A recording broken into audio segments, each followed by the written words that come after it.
right, what's up guys? My name is Zach and today I am driving a 2006 Subaru Baja. Up front is a 2.5 liter boxer engine and down below is a 4-speed automatic transmission.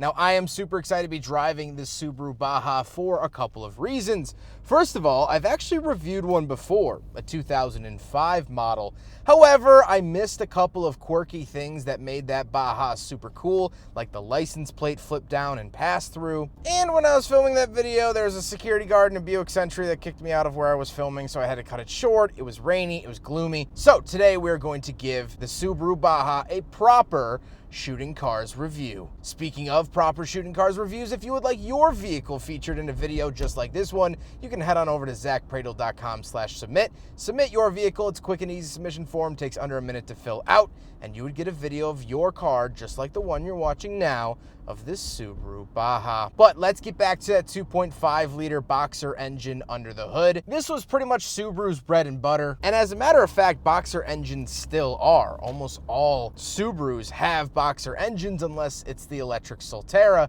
in today's market. The boxer engine is basically a flat 4. The pistons are horizontally opposed, helps keep the center of gravity down low, and gives the Subarus those signature burble and sound because of the unequal length headers that it has to have. Now, like I said, paired to it is a 4-speed automatic. Again, nothing really crazy there. Subaru did this for a very long time in this era, and so I'm not surprised. It's shifting fine, although the transmission was replaced at 200,000 miles. Last but not least about the drivetrain, the Subaru Baja is all-wheel drive. So how does it feel to actually drive the Baja? Well, in terms of comparing it to its siblings, it doesn't drive any different. The rear end is a little bit bouncier. However, this Baja is still on its original shocks, which means the rear shocks have 334,000 miles on them.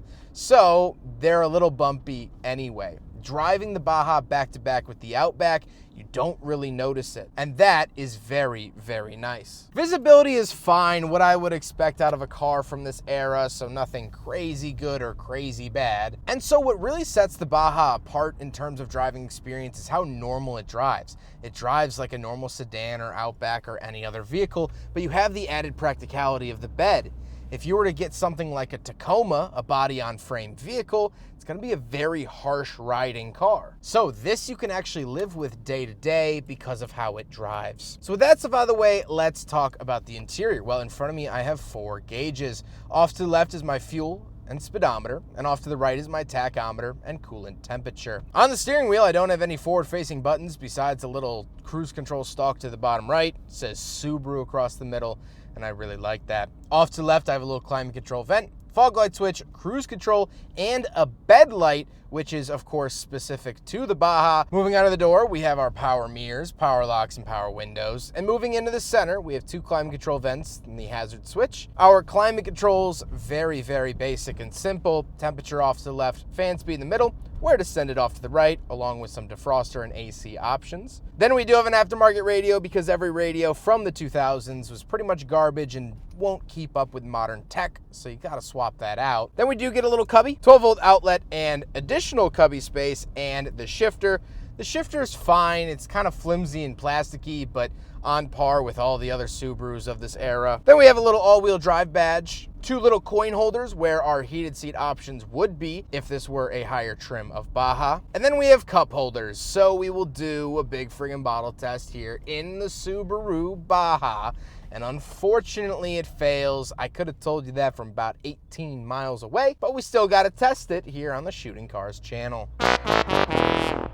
Then we do have a little center console and the seats. The seats are leather. They have Baja stitched into them, which I am over the moon about. I love that stitching. But the overall seats are comfortable. And I know I keep saying it, but it is on par with the Outback and legacy of the era because this shares 90% of its parts with those vehicles. So Subaru could save money while creating something new. And I'm glad that they did. However, speaking of seats, we do have back seats with a couple interesting Easter eggs. So let's hop out and do a back seat review. All right, we're in the back of the 2006 Subaru Baja, and a couple of things to note. First of all, Head's coming pretty close to the ceiling. Knees are coming pretty close to hitting the seat in front of me. I'm not super comfortable back here. Here's a panning shot of the back seats. I do get 2 cup holders and a little center console, which is all very nice, but at the end of the day, not very good. Subaru back seats in this era were pretty tight, not very friendly to big guys like me, but that's okay. This back seat has some hidden treasures,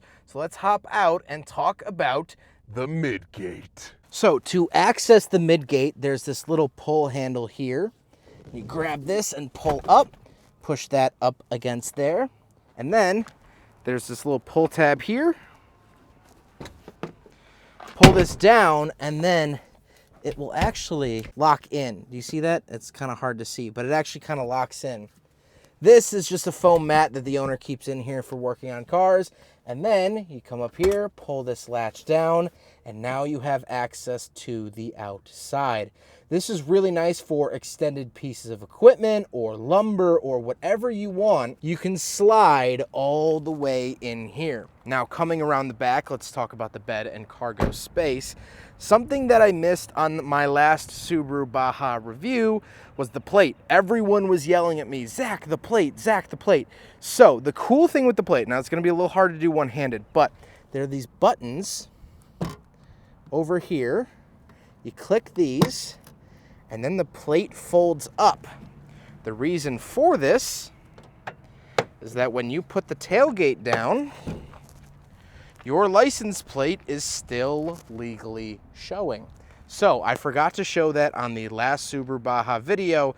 My apologies, but here it is now in all of its flipped down glory. Now, this vehicle is also outfitted with this bed extender, which again, you can flip out.